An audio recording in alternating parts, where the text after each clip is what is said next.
the Father's love begotten, ere the worlds began to be. He is Alpha and Omega, He the source, the ending, He of the things that are, that have been, and that future years shall see, evermore and evermore.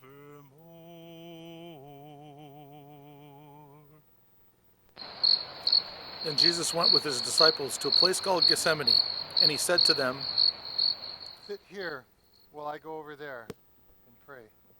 He took Peter and the two sons of Zebedee along with him, and he began to be sorrowful and troubled.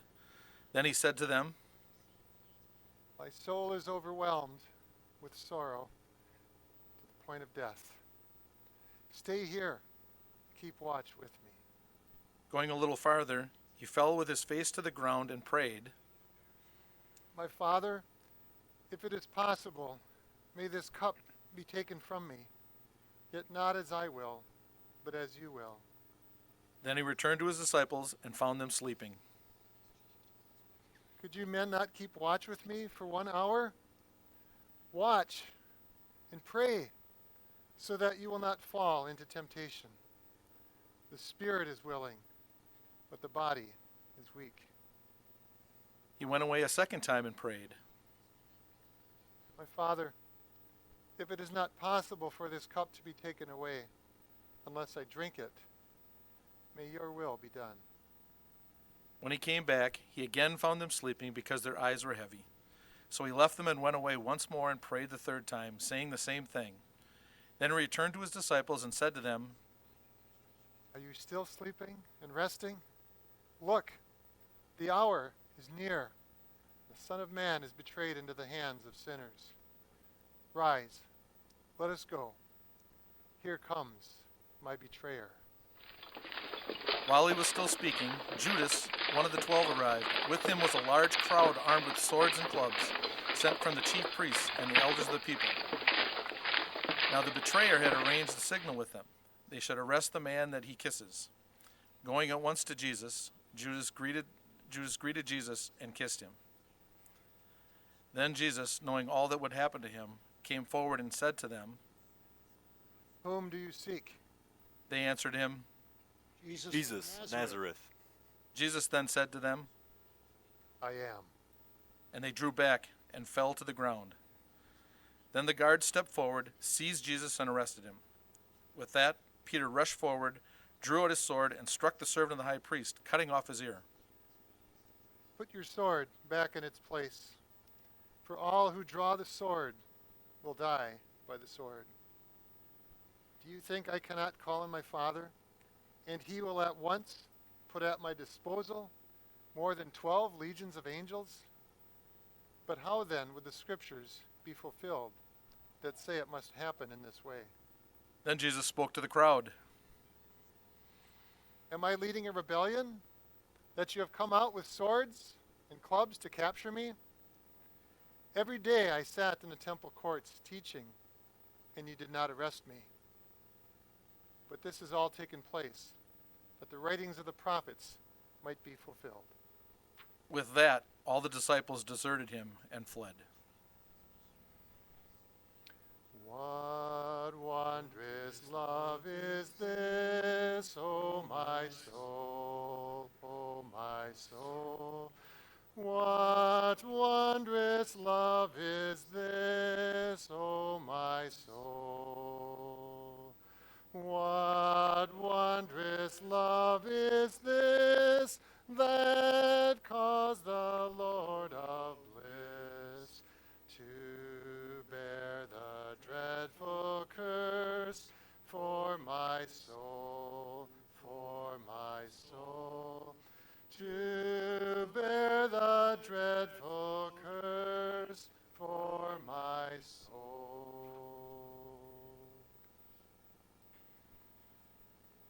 Friday's dawning was uncertain. Clouds had crept in from the sea and covered Jerusalem in a gray blanket. Now and then a thin, drizzling rain fell. The palace which Herod the Great had built more than 50 years ago was enclosed by a wall of massive stone, 45 feet high. Within the wall were rich green gardens, covered promenades bordered by canals, lovely pools, and curious water fountains. But 33 years ago, King Herod had gone down to death, and now, all his ambition for the glory of his name and the kingship of his son having failed, the place was named for the Roman governor who held court here during the high feast days of the Jews. It was called the Praetorium.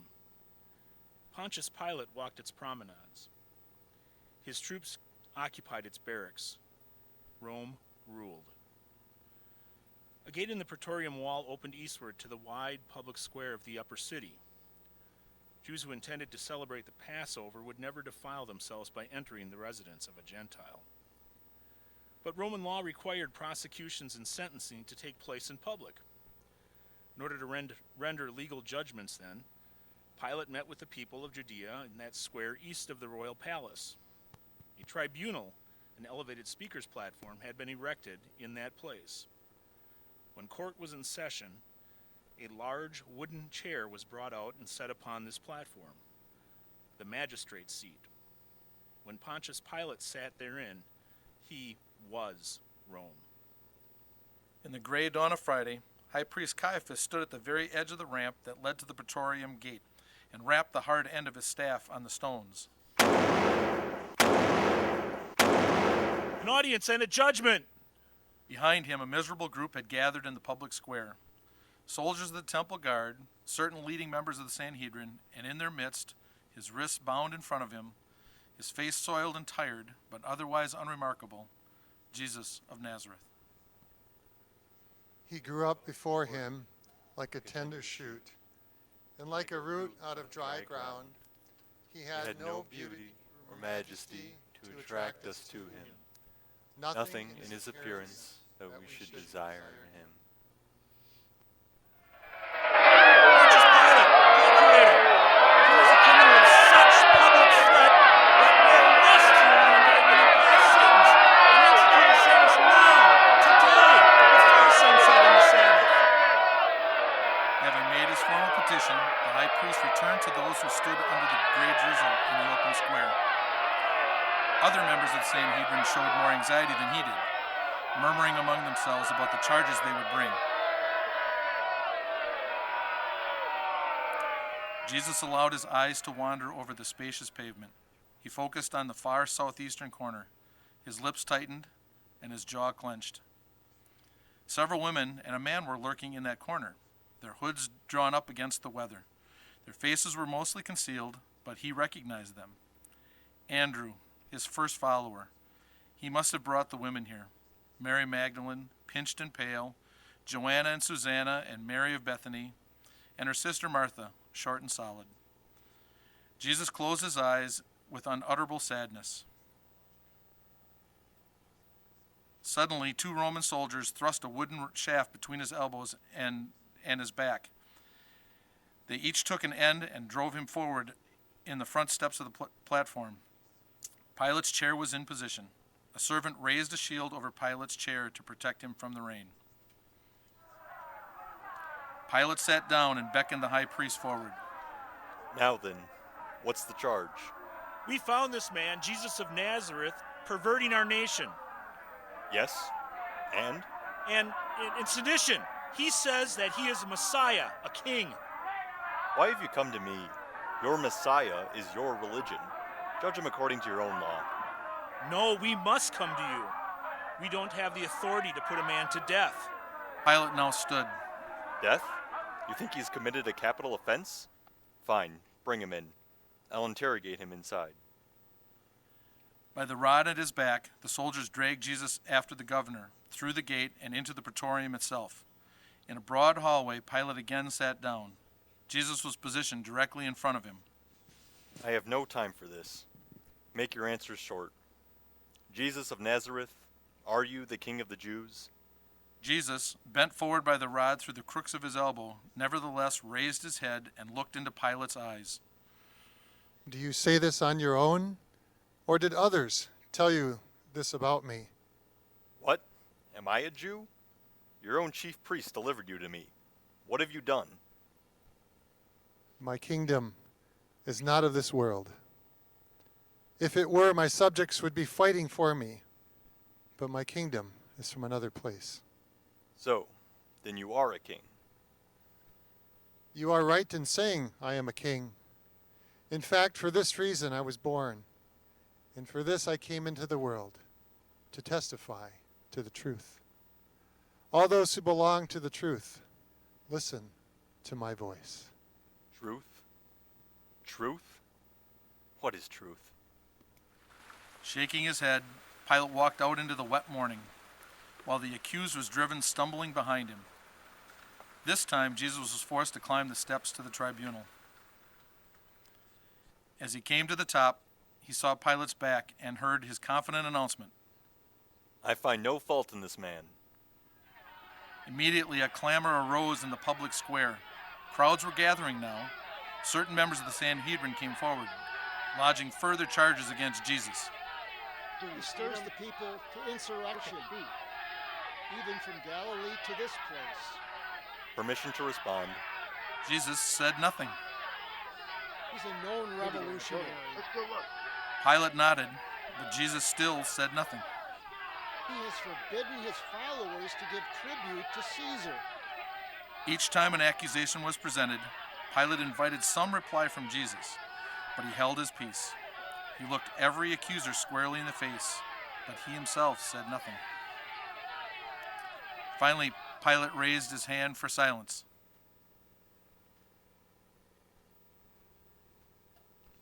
He was oppressed and afflicted, yet he did not open his mouth.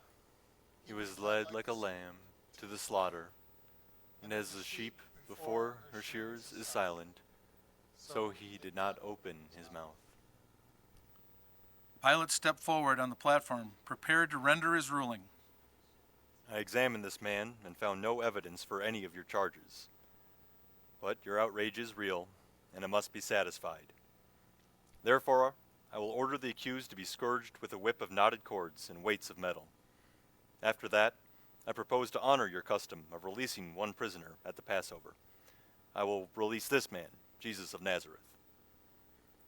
There was a moment of perfect stillness. The high priest looked trapped, unable to respond. Suddenly, a voice cried from the back of the crowd, Jesus? Jesus who? Not Jesus of Nazareth, but Jesus Barabbas. Caiaphas now joined the chorus. Yes, yes, if you choose to honor the custom, sir, release unto us Jesus Barabbas. Now the rest of the crowd began to chant. Barabbas! Barabbas! Barabbas! The governor was stunned. Barabbas is a murderer. You yourself asked for his arrest, and I agreed. I know which is more dangerous to both of us. Only one of them has killed a Roman. But Caiaphas and the chief priests were already encouraging the crowds, who drowned Pilate's words with their chanting. Barabbas! Release unto us Barabbas! The chant grew to a thunder in the square. People came rushing from everywhere in the city. More and more voices added to the noise. The crowd was swelling into a mob. A riot was brewing. Barabbas! Barabbas! Only those in the tribunal could hear the governor issue orders to a centurion. Take him to the barracks, whip him, and make it bloody. In the barracks, soldiers stripped the clothes from Jesus' body. His hands were tied to a post with leather straps. Out of nowhere, a lash whistled, stung his shoulders, then ripped backwards and set his flesh on fire. The beating went on and on and on. Jesus began to taste blood in his breathing, in his mouth and in his nose. Darkness closed around the edges of his thoughts. He sagged. He hung heavy from his wrists. His body writhed in agony and pain. This was the Father's will. He was despised and rejected by men, a man of sorrows and familiar with suffering.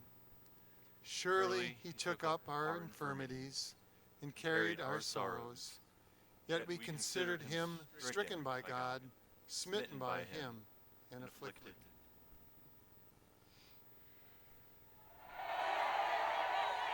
After the scourging, he was dragged out and was now standing on one side of the tribunal, confronting the multitude. Pontius Pilate was gesturing toward him and shouting, Behold the man. Now what do you say? Which man should I release to you? Jesus Barabbas or Jesus of Nazareth? The multitude had found a single voice. Barabbas! Pilate looked troubled. Then what shall I do with this man? Crucify him! Why should I crucify him? What evil has he done? Caiaphas leaped to the platform and shouted at the top of his lungs, We have a law, and by that law he ought to die because he made himself the Son of God. Pilate now shouted at Jesus. What's the matter with you? Have you nothing at all to say? Now Caiaphas too was shouting. Crucify him, magistrate, or else you are no friend of Caesar's, because he pretends to be a king like Caesar. What then? Shall I crucify your king?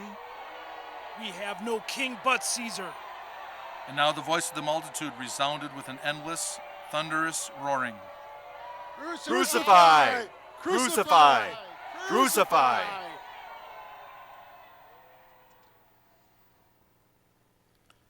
So Pilate sank down into the judgment chair and gripped the armrests and delivered his verdict.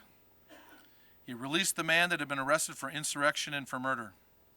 But Jesus of Nazareth he turned over to the will of the people. He ordered a centurion and a small contingent of soldiers to lead him outside the city to crucify him.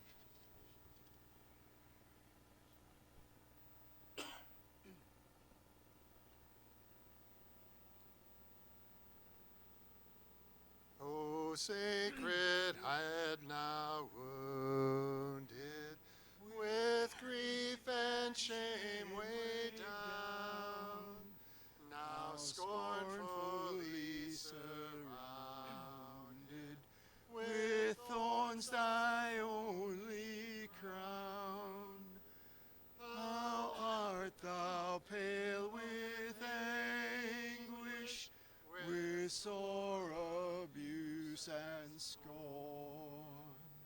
How does that visage languish, which once was bright as morn? Jesus is dragging a heavy wooden beam up the center of the street. Two soldiers try to lay it on his shoulders, but the weight of the rough wood tears at his lacerations in his back, and the pain becomes so intense that he becomes lightheaded and falls to the ground. Jesus is moving north, slowly toward the garden gate. His hair, because he bends so far forward, hangs nearly to the ground. The sandaled feet of a centurion are walking in front of him, just within his vision. He is following these feet. There is the sound of wailing behind him. He has heard such lamentations before, for Lazarus, for Jairus' daughter, for the son of the widow of Nain. The morning drizzle has turned to rain. Everyone is wet, and the sky is more than gray now. Darker clouds are rolling in from the west. There is a breeze. It's 9 o'clock in the morning, Friday. Out through the garden gate they go, yet farther north. The stone city wall runs north and south on his right-hand side. Jewish tombs are cut into the rock on his left. Here is a hill by the side of the road, a rocky mound in which 4 stout poles are fixed, forever ready to receive the crossbeams and the bodies of criminals sentenced to crucifixion. The hill allows a public viewing. It is called Golgotha. The centurion halts here and hands Jesus a jar of liquid. He lifts it to his lips and tastes it, but then refuses to drink. This is wine mixed with myrrh, a narcotic. It is not the will of the Father. 4 soldiers strip Jesus down to his loincloth. At the same time, another group of soldiers arrive. They bring 2 more men with crossbeams on their backs. These men do drink. They drain their jars completely dry. All 3 now are stretched on the ground, each beside a different pole.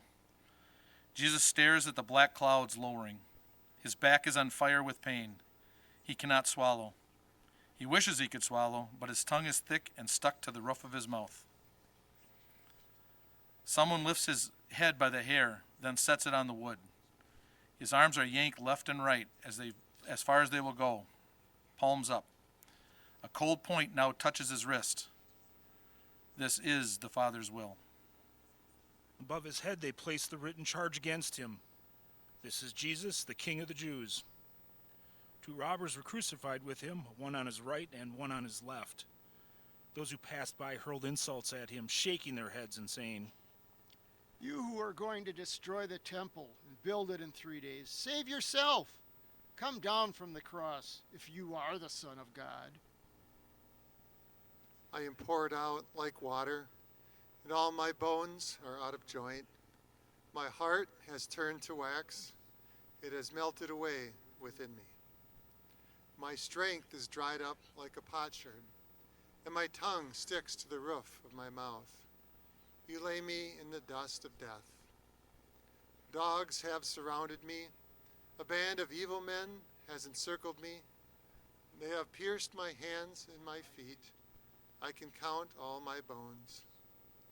People stare and gloat over me. They divide my garments among them and cast lots for my clothing. Rain falls steadily now. The breeze is stiffening. Nevertheless, pilgrims still travel up the road and into the city. They see the inscription above him and grin. Certain Pharisees are standing by, nudging one another. He saved others. What do you think? Can he save himself? If you are the Son of God, prove it by setting yourself free. Hey, King of the Jews, jump down from that cross, and we will believe in you. Now even one of the criminals who hung there hurled insults at him. Aren't you the Christ? Save yourself and us. But the other criminal rebuked him. Don't you fear God, since you are under the same sentence? We are punished justly, for we are getting what our deeds deserve. But this man has done nothing wrong. Jesus, remember me when you come into your kingdom. And tell you the truth, today you will be with me in paradise. All at once the wind dies. Black clouds close in. Travelers hurry toward the city now. A storm is coming. Jesus drops his eyes, sees familiar women at his feet, and involuntarily cries out, "This is the sorrow. This is suffering greater than whips and spikes in a universe of derision." His mother is there, Mary, still supporting herself by gripping John's arm, and is looking directly at him, pleading with him. Her face is at the level of his waist. She is crying. She is 50 years old, gray and frail, and her eyes are begging him, "Why? Why are you dying?" Thunder rumbles across the sky. All at once the wind is howling down the Jewish tombs. Trees bow and rise again. The road to Jerusalem clears swiftly of people. The soldiers huddle in the lee side of the hill. It is noon now, and the earth is utterly black. Darkness, an hour, while the fierce wind makes the rain sting like sand on the skin, and no one exists in all the world but Jesus and his wretched body. Darkness, another hour, darkness. Jesus can neither think nor breathe. Darkness, a third hour. Eli? No, not even his Father, whose will he is even now obeying. The Father who has loved him from the beginning, whom he has loved, whom he has called Abba. My God, why have you forsaken me? Why are you so far from saving me, so far from the words? All who see me mock me. They hurl insults, shaking their heads. He trusts in the Lord. Let the Lord rescue him. Eli? Eli? Where is his father now? Has the Son become so foul that even God the Father cannot look upon him? My God, my God, why have you forsaken me? Silence.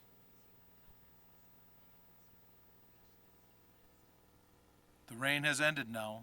The wind has died. It is finished. Father, into your hands I commend my spirit.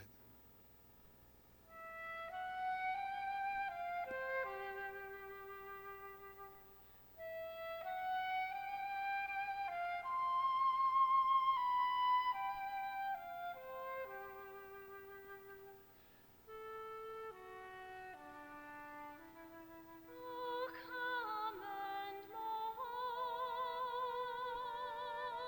with me awhile. Oh, ye now come to the Savior's side. Come see the one who frees us all, the Lord of life is crucified.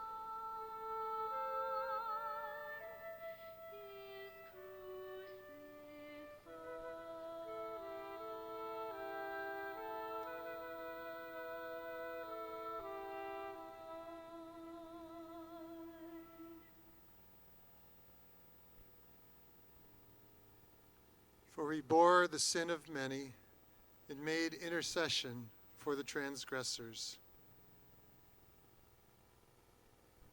At that moment, the curtain of the temple was torn in two from top to bottom. The earth shook and the rocks split. When the centurion and those with him were guarding Jesus saw the earthquake and all that had happened, they were terrified and exclaimed, Surely this man was the Son of God.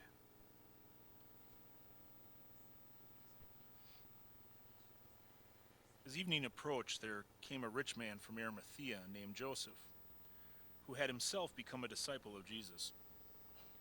Going to Pilate, he asked for Jesus' body, and Pilate ordered that it be given to him. Joseph took the body, wrapped it in a clean linen cloth, and placed it in his own new tomb that he had cut out of the rock. He rolled a big stone in front of the entrance to the tomb and went away. Evening fell. The Sabbath had arrived. For the transgression of my people he was stricken. He was assigned a grave with the wicked and with the rich in his death, though he had done no violence, nor was any deceit in his mouth. Yet it was the Lord's will to crush him and cause him to suffer.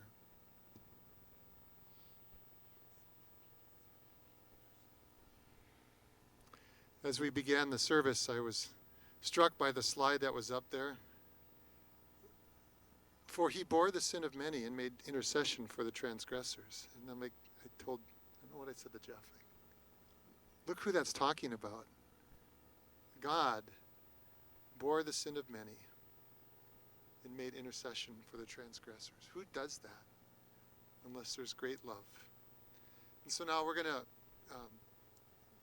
come up, and Todd's going to put the cross on the floor, and we've got nails up there and hammers, and just go up as you wish and pound a nail in the cross. Just a reminder that it was our sin that put him there, our sin that he more than willingly wasn't forced to, wanted to go there, wanted to suffer in your place, chose to, was happy to, in order to redeem you.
tremble, tremble, tremble. Were you there when they crucified my Lord? Were you there when they nailed him to the tree? Were you there when they nailed him to the tree?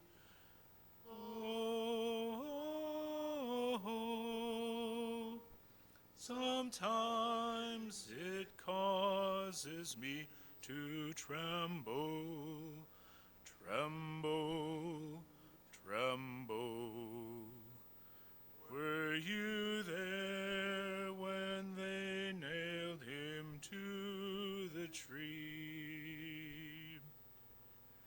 Were you there when they laid him in the tomb? Were you there when they laid him in the tomb? Oh, sometimes it causes me to tremble, tremble, tremble. Were you there when they laid him in the tomb?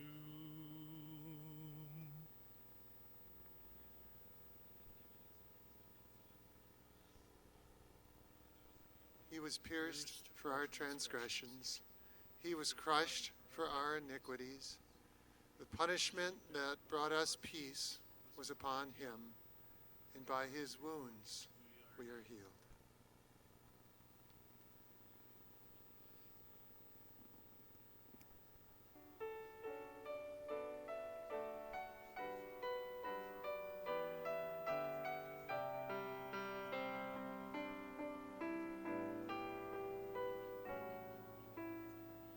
How great the love that held him there upon a cruel, lonely tree. How great the love, how great the love that he would die for even me. How great the pain he had to bear. The bitter cup, the agony. How great the love, how great the love that he would die for even me. How great the debt of love I owe, for sins forgiven, soul set free. How great the debt of love I owe, for now and all eternity. How great the love that held him there. How great the cost of victory. How great the gift, how great the love that he would die for